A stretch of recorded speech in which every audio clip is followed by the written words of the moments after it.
Hello everyone, my name is Vivek Sharma. Today we will be discussing about four major articles. In the first article we will be discussing about चीता reintroduction project, जिसमें इनको तीसरा घर मिलने वाला है नूरादेही में.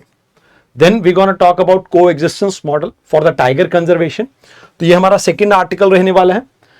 इंडिया के लिए एक अच्छी खबर नहीं है, दैट इज ट्रंप और शी जिनपिंग के बीच में अभी बायलैटरल मीट हुई है. कहीं ना कहीं G2 को वापस से रिवाइव करने की बात चल रही है. एंड देन लास्ट में we will be discussing about Chabahar port के बारे में, जहां पर इंडिया को वेवियर मिला है ईरान के इस पोर्ट के लिए अगले 6 महीने के लिए. आइए एक एक करके इन आर्टिकल्स को समझ लेते हैं.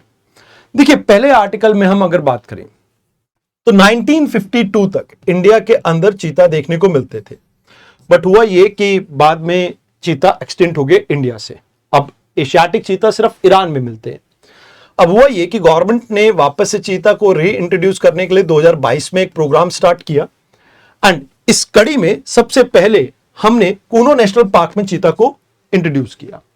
देन यहां पर पॉपुलेशन बढ़ी तो हमें लगा कि भैया एक और इनका घर होना चाहिए, तो हमने Gandhi Sagar wild life sanctuary को टारगेट किया. एंड अब नामीबिया से हम चीता लेके आ रहे हैं, जो कि नूरादेही वाइल्ड लाइफ सेंचुरी में इंट्रोड्यूस किए जाएंगे. इसकी लोकेशन कुछ यहां पे है.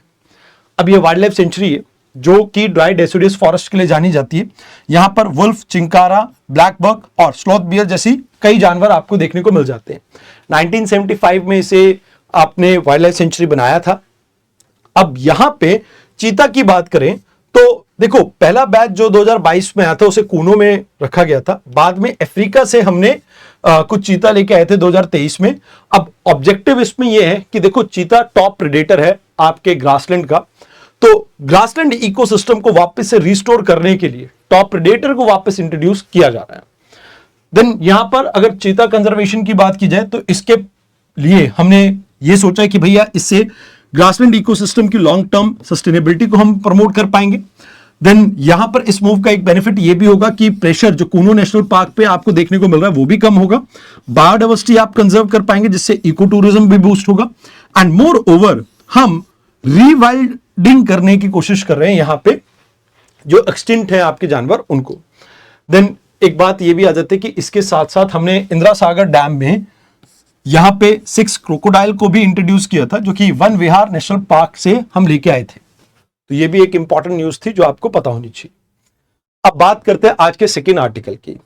देखिए, अक्सर ये होता है जब हम एक नेशनल पार्क या टाइगर रिजर्व को डिक्लेयर करते हैं, उसके बाद वहां पे रहने वाली शेड्यूल्ड ट्राइब यानी ट्राइबल पॉपुलेशन को हम वहां से निकालना स्टार्ट कर देते हैं.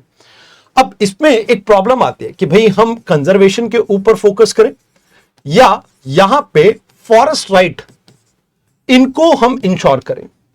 तो इसी प्रॉब्लम को सॉल्व करने के लिए हमारे ट्राइबल मिनिस्टर ने यह कहा कि भाई देखो, हमें यहां पर फोर्ट्रेस मॉडल के ऊपर नहीं जाना है, हमें को एग्जिस्टेंस का एक मॉडल डेवलप करना पड़ेगा और जहां पे ट्राइबल पॉपुलेशन एक स्टेक होल्डर का काम करेगी.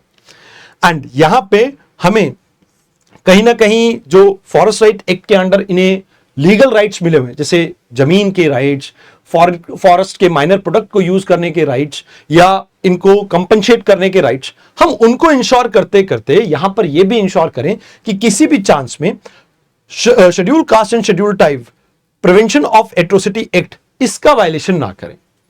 अब देखो, यहां पे मैं ये बताना चाहूंगा 1973 में जब हमने प्रोजेक्ट टाइगर को स्टार्ट किया था तो कोर एरियाज में से हम रीलोकेट करने लग गए थे लोगों को, जिससे एक कॉन्फ्लिक्ट पैदा हुआ कि कंजर्वेशन कहीं ना कहीं कम्युनिटी राइट्स को वायलेट कर रही है. तो अब कम्युनिटी सेंट्रिक हम कंजर्वेशन के ऊपर फोकस करना चाहते हैं, जहां पे हम ये इंश्योर करेंगे कि एक्सेप्शनल मेजर्स में हम कहीं ना कहीं इनको रीलोकेट करें, अदरवाइज हम ड्यू प्रोसेस को फॉलो करें जो फॉरेस्ट राइट एक्ट के अंडर गिवन है उसको. एंड यहां पे हम कम्युनिटी सेंटर मतलब कहीं ना कहीं कम्युनिटी को ध्यान में रखते हुए अपने एक कोहैबिटेशन मॉडल को प्रपोज करें, जिसमें 3 टियर आपके ग्रीवेंस रिड्यूसल सिस्टम रहेगा ताकि फॉरेस्ट कम्युनिटी के ऊपर कम से कम इंपैक्ट आए. अब यहां पे ये कहीं ना कहीं इंक्लूसिव कंजर्वेशन को प्रमोट करेगा, जहां पर लोकल कम्युनिटी का भी पार्टिसिपेशन रहेगा. तो ये कॉन्फ्लिक्ट जो लोकल कम्युनिटी और फॉरेस्ट डिपार्टमेंट में देखने को मिलता है वो भी कम हो जाएगा. एंड ये फॉरेस्ट राइट एक्ट को कहीं ना कहीं और ज्यादा स्ट्रेंथन करेगा एंड इससे साइंटिफिक बेटर प्रोटेक्शन हो पाएगी टाइगर्स की. अब देखो, चैलेंजेस इसमें क्या आते हैं. कई बार फॉरेस्ट राइट एक्ट को जब आप इंप्लीमेंट कर रहे हो तो कई बार आपको ब्यूरोक्रेटिक हर्डल्स या रेजिस्टेंस देखने को मिलती है, तो वो कम हो जाएगी। आपकी रीलोकेशन का प्रोसेस बहुत ज्यादा स्लो है, तो कहीं ना कहीं आप उनको को एग्जिस्ट करवाने में, जब आप ऐसा कोई मॉडल डेवलप करोगे तो आप कहीं ना कहीं वो जो टाइगर कंजर्वेशन में आपको कमी देखने को मिल रही है, प्रॉब्लम्स देखने को मिल रही है, बिकॉज अभी भी ट्राइबल कम्युनिटी वहां पर एग्जिस्ट करती है, तो टाइगर कंजर्वेशन और बेटर हो पाएगी। एंड इसमें इकोलॉजिकल सेंसिटिव एरियाज में हम लाइवलीहुड और इवन फॉरेस्ट को कंजर्व कर पाएंगे। तो ये चीजें हैं जो आपको यहां पे याद रखनी है। अब बात करते हैं आज के थर्ड आर्टिकल्स की। अब थर्ड आर्टिकल में ट्रंप और शी जिनपिंग ने अभी एक दूसरे के साथ एक मीटिंग की। अब ये मीटिंग इंडिया के लिए अच्छी तो नहीं रही, बट आप ये मान के चलो कि ये जो साउथ कोरिया में मीटिंग हुई तो इन्होंने एक दूसरे के साथ वो जो तसल चल रहा था उसको सॉल्व करने की कोशिश की है। जहां पर चाइना के ऊपर जो टैरिफ लगा हुआ था वो कम कर दिया गया, एंड इंडिया और ब्राजील पे अभी भी बहुत सारा टैरिफ इंपोज कर रखा है। अब यूएस और चाइना की री अप्रोच से कहीं ना कहीं इंडिया और क्वाड दोनों के ऊपर असर पड़ेगा।